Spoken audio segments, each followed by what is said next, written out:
Good morning, friends, and welcome back to my channel. I got a Kickstarter deck in the mail yesterday, and I wanted to share it with you. This is a brand new release. This is the artist, her website, keltheart.com. Follow her on Facebook and Instagram. So I haven't even opened the deck yet. I can barely remember what's in it, but look at these cute little stickers I got included with my order. Isn't that adorable? Very cute. Whoops, that one's peeling back a little bit already. I better be a little careful with that.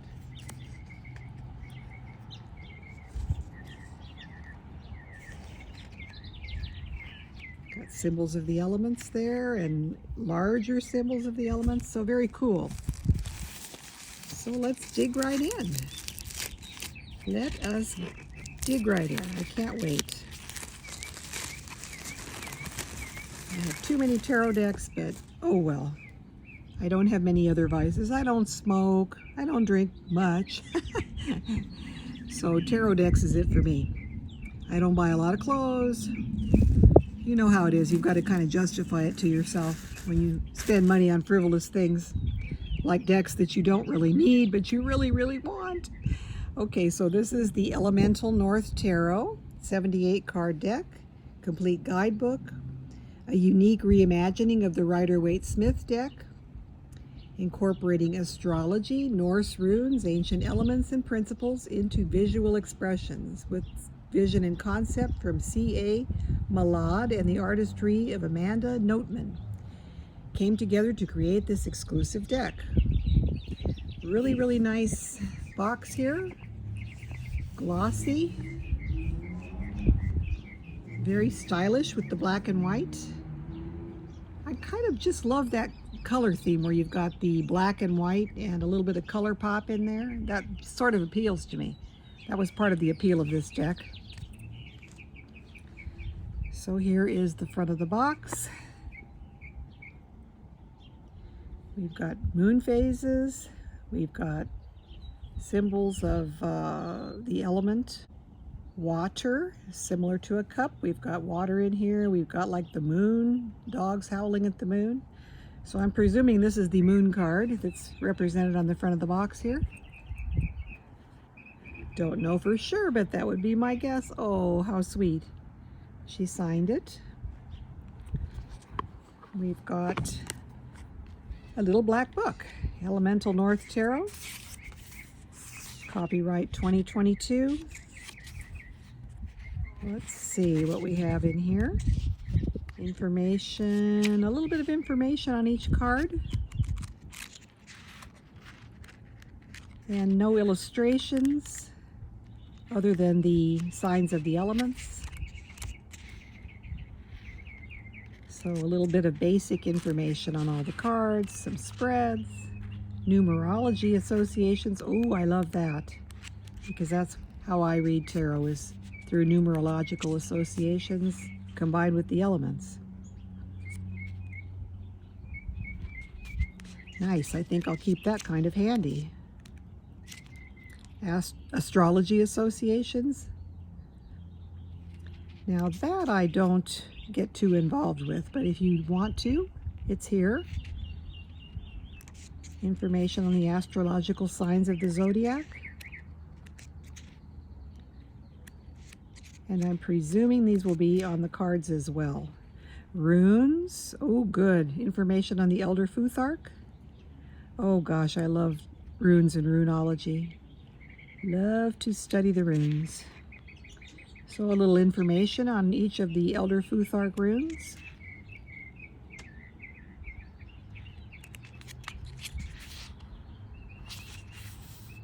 And the elements. Air, fire, water, I must have missed earth. Spell work and manifestations. Binding, candles, and wearing. This is nice. Very good little book, a lot of information in there that's going to be nice to have on hand. So let me take just a minute here and I will get the cards unwrapped and then we'll go through them. All right, the shrink wrap is off. We can take a look at the backs. We have a linen finish on these cards. I don't know if you can really pick it up. Nice linen finish. Not glossy, more matte. The cards are a nice size. They fit well in the hand.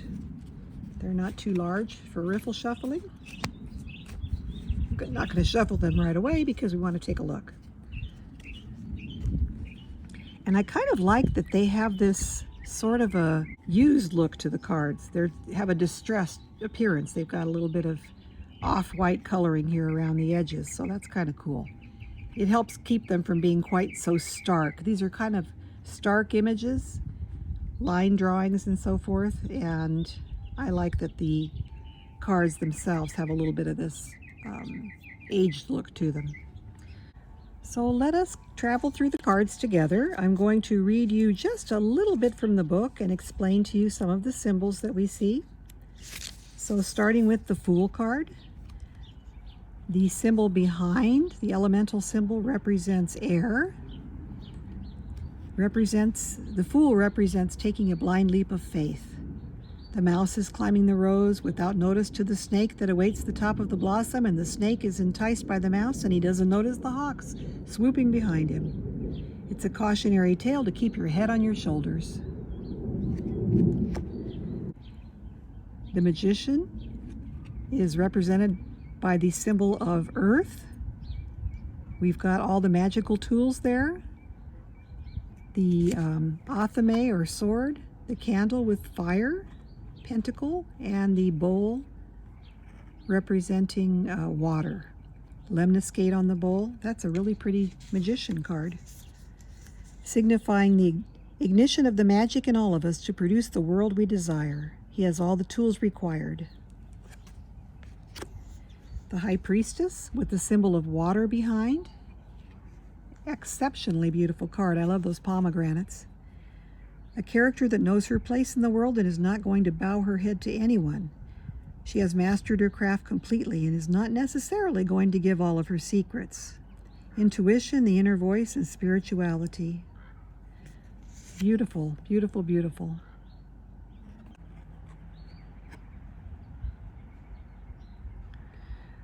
I like this triple moon. Very nice. The colors in this deck are amazing. They're wonderful.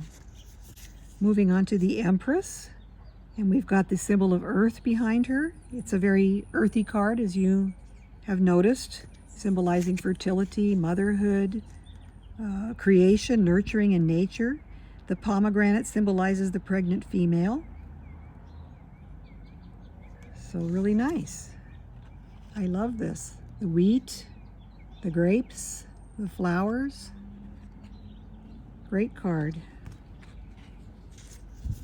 The Emperor, the symbol that represents fire behind him.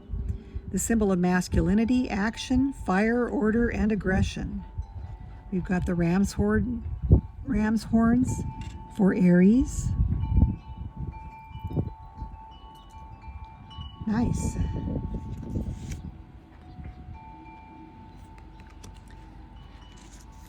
Oh, I like this Hierophant. Look at the runes in that card. The Hierophant is the symbol of order, hierarchy, leadership, taking counsel from those experienced and well-versed, full of knowledge and ready to lead and guide others. And again, we've got the symbol of water, the elemental symbol of water behind.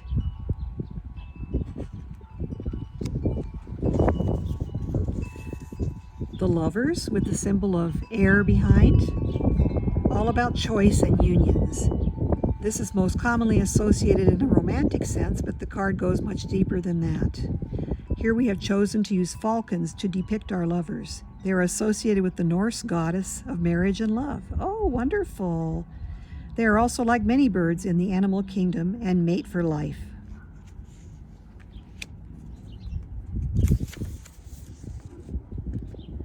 Next we have the Chariot. Represents movement, vacation travel, complete uproot and move across the country. It hints at physical and emotional movement and changes, supported by your sheer will and strength to get things moving and changing for the better. Again, we've got a symbol of water behind, and I like that there's two different colored cats pulling this chariot. Very nice. We've got the symbol of Cancer on there. A lot of great symbols in these cards. Strength. We've got the symbol for fire on this card. A wild and natural strength and courage drives us, but also an ability to have compassion, forgiveness, and it is a true virtue of many facets. Here we have a bear, naturally recognized for its size, strength, and problem solving. Her crown of flowers shows her gentle and compassionate nature. And we've got the symbol of the zodiac, the constellation Leo here, the lemniscate that we normally see on this card. This is so beautiful. The water flowing, the trees, the mountains, the earth and flowers. That is just a gorgeous strength card. I really love it. Next we have the Hermit. And to me, as long as we've got this lantern, that signifies the Hermit to me. We've kind of got this cliff image, such as you might be in seclusion up somewhere on a high mountain ledge. Let's see what the book has to say about this Hermit card. The message in the Hermit card is seclusion and self-reflection. It is time to take some time in solitude and reflect on where we have been, where we are, and where we need and want to go. Ignite your own light for your own path. Really pretty. Wheel of Fortune represents our fate, giving directions. This card is about destined changes and synchronization. A positive card with a favorable outcome. It shows the cyclical nature of fortune and life. And again, we've got fire symbol behind the Wheel of Fortune. So lots of changes, lots of fiery nature in that card. Here's Justice. We've got the symbol of air behind this card. The scales of justice are being weighed precariously on the tip of a blade. Headed by the ruler who wears the crown, blindfold off to witness the scene, the scales come to a balance. It's about balance, rightful reactions, and measured choices. And you see we've got the 11 symbol there to signify its place in the deck as in accordance with Rider-Waite.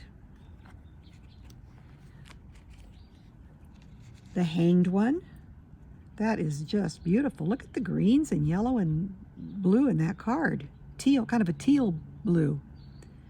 The Hanged One represents a change of perspective. We've got the butterfly emerging from the chrysalis. The butterfly is no longer a caterpillar. It will never be a caterpillar again, but that's the beautiful nature of growth. Its entire view of the world has changed. We've got the Roman numeral 12. Here we have the Death card, representing the ultimate transformation, the complete end of something and the beginning of a new. Sometimes literal death, more often it is about endings. And I love how we've got that carryover of the image of the sun in the background as we have seen in Rider-Waite decks. I like that. That's really nice. So that is death in this deck. Here we have Temperance. Wow, gosh, that Temperance card is beautiful. Blending and working with what tools you have. It shows two bowls blending water back and forth in a rhythm and patience. This is often seen as a healing card where forces outside of our will are putting things back into balance and righting what has been wrong. And again, we've got the symbol of fire on this card. Fire and water being tempered. Really nice. I like the daffodils here on the riverbank. There are the Roman numeral 14. Next we have 15, the devil. You can see the 15 here in Roman numerals. The devil card represents that which binds and controls us. Whether those bindings are addictions, behaviors, bad relationships, temptations, or any of the deadly sins, This card represents all the things in our life that we need to break away from and struggle to do so. And we have the symbol of earth behind, so it's those earthly desires that we have trouble breaking free from. Ooh, look at this Tower card. Oh my gosh, look at the phoenix rising from there. That's beautiful. The Tower represents the need for dismantling a foundation. It's often something that comes very sudden, unexpected, and life-changing. The force of change that we sometimes need to grow. The phoenix rising shows that from the ashes of destruction, something amazing will come. And this card is represented by the symbol for fire. And of course, it is a very fiery card. Lightning, a fiery tower, a phoenix. The star, about trusting yourself and your place here in the universe. It brings new hope, inspiration, and a feeling of being truly blessed. The beginning of a spiritual awakening. Notice how the bird is still gazing up at the stars, ignoring the work that is happening right in front of him. Very unique. Oh, and I was correct on this moon card. This is the image from the front of the box. The moon. We've got the moon phases. We've got the dog and the wolf. We've got the water. The moon card represents cycles. As the moon cycles through its phases every month, we too go through various cycles throughout life. It can also represent value. When the moon is new and not seen, it still holds value. It is still there orbiting the earth and still holding some pull on our tides. This card can also be connected with dreams, emotions, strong intuition, and patience. These are often hidden virtues that hold great value.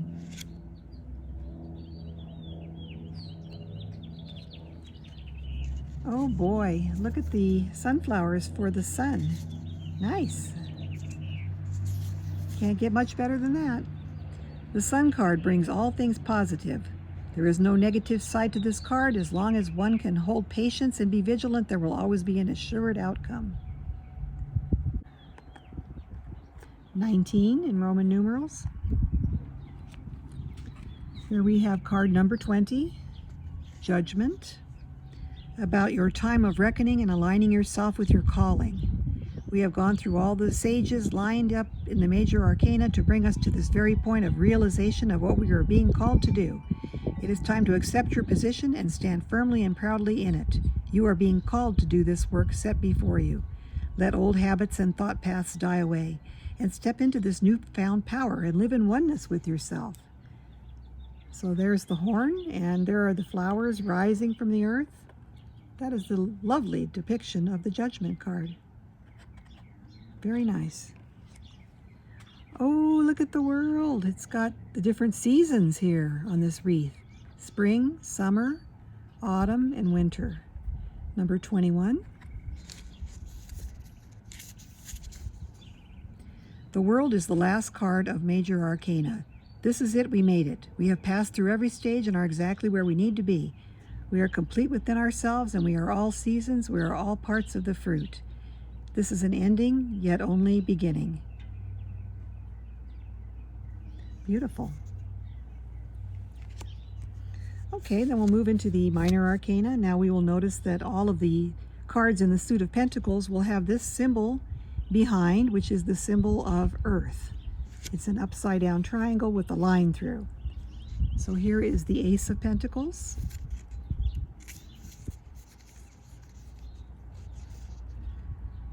Bringing the promise of new fortunes, new growth, new structure, new opportunities, planting seeds for prosperities. Oh, wow, beautiful. All about balance. I love that lemniscate and the yin and yang, sun and moon. That's lovely. Balancing our finances and balancing ourselves. This balance always comes in a give and take. Checks come in, the bills get paid out. It is cyclical and continuous. The Three of Pentacles symbolizes teamwork and collaboration. We rarely get through life all on our own. We need assistance. We hire and seek the advice of professionals. Work together to reach our goals. In this card, we see 3 bees. I do see the 3 bees. One in the middle of this flower, one here, and one in the middle of this flower. So busy bees. The 4 of Pentacles, financial insecurity. The insecurity, oh, now to me that's the opposite. Well, I'm just reading her take on these cards. The insecurity doesn't necessarily mean that there is not enough wealth, but simply that we are holding on to it too tightly. It could be connected to possessiveness, hoarding, and materialism. It can also represent savings and even investments for the future, like a 401k that you just let grow. But even when it comes to retirement, you hate taking from it, even though that is exactly what you saved for. 5 of Pentacles represents a feeling of being left out in the cold, someone in need of a little help emotionally, financially, and physically. Someone who is down on their luck may have a feeling of abandonment. The shields were left out in the field collecting snow, perhaps gaining some rust. With a little TLC, they can be cleaned up and back to perfect working condition. The 6 of Pentacles represents gratitude and generosity, the natural balance in life, and when we have the ability to, we should share our joys and help others. The flowers here have had a wonderful life, and they prepare their seeds for the next season, which will bring forward new life and continue the cycle. This card is most often associated with charity and gifts, but keep in mind that sometimes gifts will come with many strings attached. Isn't that the truth? The 7 of Pentacles is about making investments for your future to have renewable and stable resources. Love that there's a pumpkin in there. Nothing more harvesty feeling than that. Growth, progress, admiring your crops before the harvest. It is not time to harvest yet, but you take note of the good job you're doing and where there is still room for adjustments and improvements. The 8 of Pentacles represents work. Career work, but it can be school, hobbies, planning for major life events. The rocks are stacked up carefully, cautiously, one at a time, but the cairn is not quite complete. This shows that there is still work to be done. It advises you to keep your focus, keep your balance, and promises a successful outcome if you continue the positive course. 9 of Pentacles shows us it is time to reap all the goods that we have sown. We have put in the work required. We no longer need to be in the hunt, as shown with the hooded hawk, but it is time to harvest and share in our wealth. It suggests self-sufficiency and the gratitude that comes along with it. 10 of Pentacles is about turning a new leaf in your material stability. You have gained a lot, and it is time to take it to the next level. Sometimes the answer is simply to appreciate the things that we do have and not to focus on the things that we want. Page of Pentacles signifies a new job, manifestations in a materialistic way, and opportunities coming forward. Knight of Pentacles brings a message of new material gains. He brings the promise of a promotion, inheritance, entrepreneur adventures, and new investments. Queen of Pentacles. Oh, that's the little sticker that I received, the sweet rabbit. I love that they associate the rabbit with the Queen of Pentacles. A strong earth mother. She works with a budget but knows how to create growth on her own. The jackalope symbolizes our queen because of the connection between antlers from the horned god and the rabbit, being both strong fertility and prosperity symbols. The King of Pentacles is stable, mature, and caring. He has accumulated a lot of wealth, financially, materially, education, and experiences. And not only is he sufficient in keeping his wealth, but he is also willing to share what he can and help those to gain their own wealth. This is the Highland cattle, to represent our king because of the great value that cattle have had to us throughout cultures and history. Nice. Here we have the Ace of Swords, the beginning of mental clarity. The blade moves quickly through the air and hits its target. The blade removes obstacles. It is sharp and serves quick justice. Two of Swords represents needing to make a logical, balanced, and measured decision. We've even got the little tie here that is around the lady's eyes generally in this card in most Rider-Waite decks. Three of Swords. Of course, we've got the three swords through the heart there. It's not my preferred way to interpret the Three of Swords, but it's pretty typical Rider-Waite. The card of ultimate heartbreak and betrayal. Four of Swords. A card telling us it is time to rest and recharge. I love that little guy hiding in the base of the tree there. Five of Swords. Struggle. Logical mental work. Opposing opinions, math not adding up right, or the old saying, too many cooks in the kitchen. Things are amiss with strong opposing forces. The guidebook is really very good. Here is the Six of Swords. Difficult travels, a transition from card 5 where there was a battle into the next stage of card 7, taking your lessons and moving forward into harder battles ahead.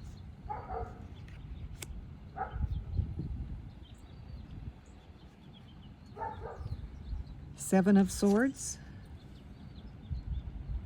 Leaving lost battles.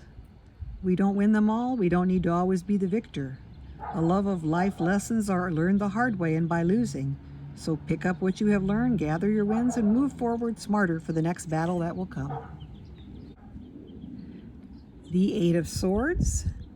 It's about creating our obstacles and refusing to see. The wolf is surrounded by a circle of swords, but because he is blindfolded, he is unable to see his way out. Nine of Swords. A haunting card. The swords are stabbed into the shield after a long battle. This card represents anxiety, despair, fear, and even isolation.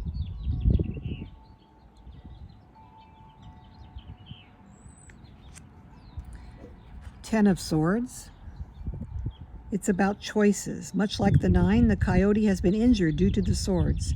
This card shows that a choice needs to be made. Stay and suffer as the swords have hurt you, or remove them, heal, and move forward.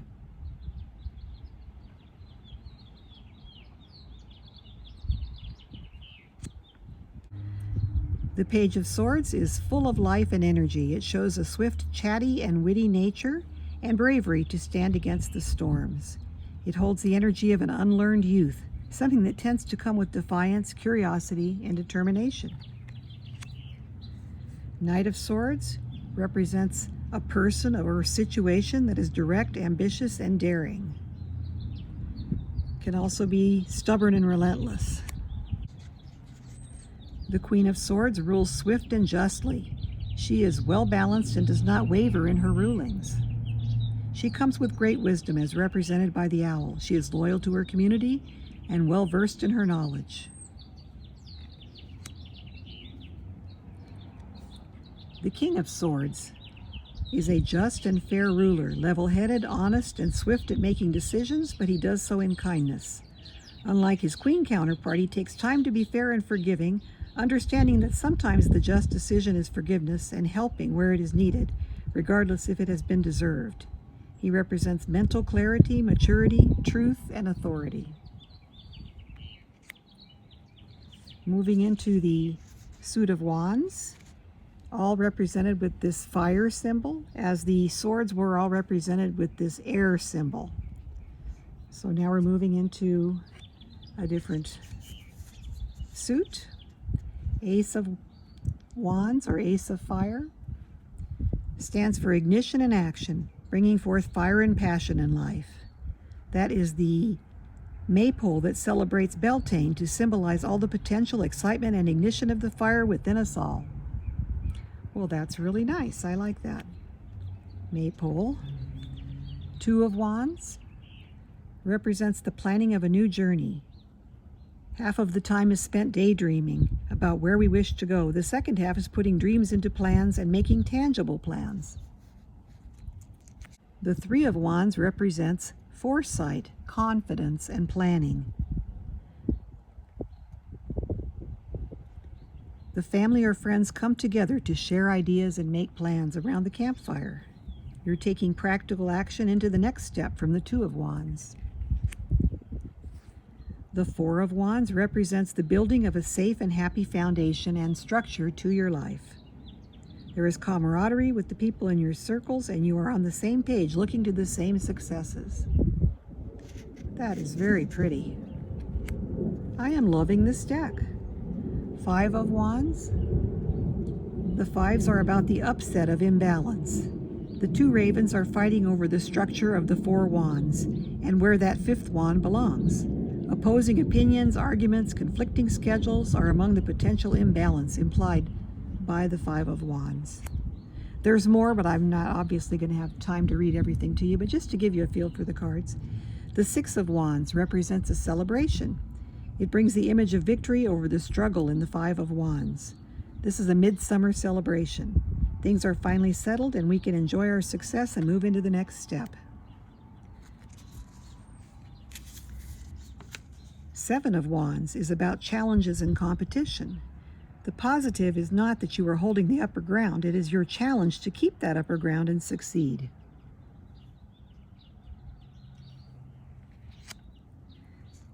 Eight of Wands is about regaining balance, learning through all previous trials and moving forward. The torches suggest there has been a meeting and lessons shared. This will bring progress, excitement, changes, and momentum. Nine of Wands is a bittersweet ending for the author. As a 9 card, it serves as an ending. All staves are lined up nicely, and the bird may be wounded, but he is complete and successful. The sorrow connected with the wounded wing connects to the experience of not living up to the expectations, the realization that life isn't always rainbows and butterflies.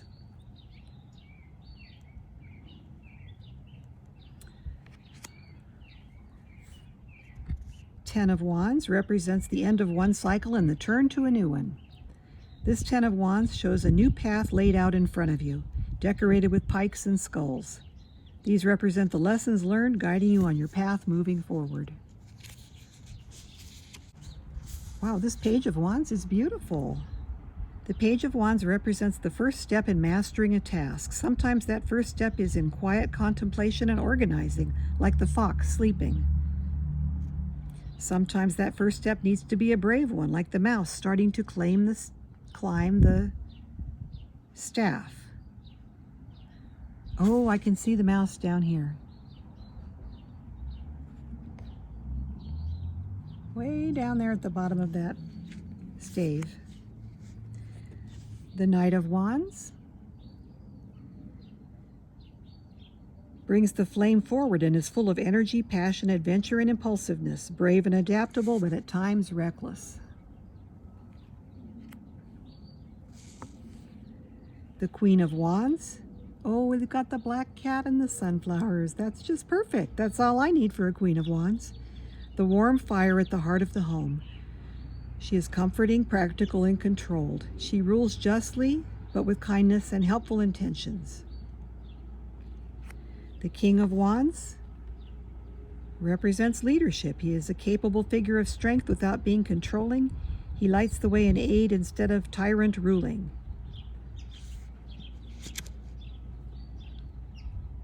And we've got the salamander here. He's the elemental that's associated with fire. So good on him for being on the King of Wands card. Moving on to the cups. All these cards will have the elemental symbol of water, which is this upside down triangle there. Here is the very beautiful Ace of Cups. Shows us lotus roots flowing from the cup, reaching for deeper waters. This cup has homed the lotus for a while, but it has outgrown its home and is reaching for its growth. It signifies the initiation of our own emotional growth. The Two of Cups is not too much unlike the Lover's card. This card represents a meeting of the minds and finding common ground. Twos represent balance and the give and take exchange that happens throughout life. Three of Cups, symbolizing celebration and collaboration, successful, happy gatherings. 3 cups coming together in a cheer where wine is shared and mixed. The triple goddess symbol encourages one to think of the strength of the 3 individually and the 3 together in one. That is gorgeous. 4 of Cups is most often associated with resisting what is given to us. There is resistance to change. There is resistance to accepting our gifts and guidance through difficult times. Like a defiant toddler, we are falling asleep at the dinner table because we refuse to eat from the plate in front of us. Nice. 5 of Cups represents emotional loss and resentment. The raven focuses on the spilled wine of the 3 vessels instead of taking note of the 2 glasses still full. The 6 of Cups represents a reminiscent mind. In this image, we see a raven looking into mirrors back through the phases of its life. That is lovely. Look at that, all the way back to the egg, hatchling, fledgling. That is cool. I love that. Wow. This is such a well thought out deck. The 7 of Cups is about choices, options and accountability within those choices. You have options, you are creating your future, and you also need to own which options you take. So that's a pretty typical Rider-Waite 7 of Cups. And I like the map in the background too, sort of charting your future course. Nice. 8 of Cups, about walking away, leaving those options and hard lessons learned from the 7 of Cups and moving forward with your life. Leaving things can sometimes feel unfinished or unbalanced, but just because you spent a lot of time and energy on these things doesn't mean you must continue to endure them. Sometimes things are simply done and it's time to leave them behind. Sailboats always remind me of my dad. He built a 36-foot trimaran in our backyard when I was a teenager, and he loved to sail and he loved to travel. And he was a very 8 of Cups kind of a guy, so this is a special card for me. The 9 of Cups shows someone that has acquired enough experiences and knowledge in life to start mastering their reality. The different types of glasses help to symbolize the different types of lessons learned. I have always connected this card to proudly showing off a collection of trophies or highly coveted rare objects. That's really pretty. I'm loving this deck. It's great. The 10 of Cups, I love otters. They're one of my spirit animals, otters and ravens. The 10 of Cups shows a healthy, balanced, and fulfilled person and relationships. This particular 10 shows the beginning of enlightenment, bringing together family, joy, and peace.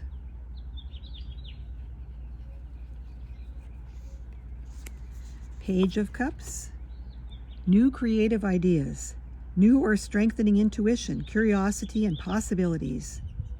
New love, not always romantic in nature, but also children, pets, and friendship.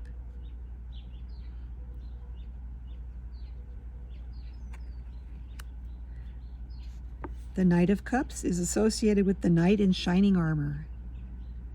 A true love, a soulmate, a message that love beyond measure is coming. This is very often true, but with all things there are cautions. Roses have thorns. That's the truth. The Queen of Cups represents a nurturing emotional maturity. She can represent healthy creative outlets, therapeutic counsel, or emotional release. Oh, look how nice that is. Got the crown on top of the pearl and the oyster that sometimes is associated with the Queen of Cups cards. I've seen that in other decks.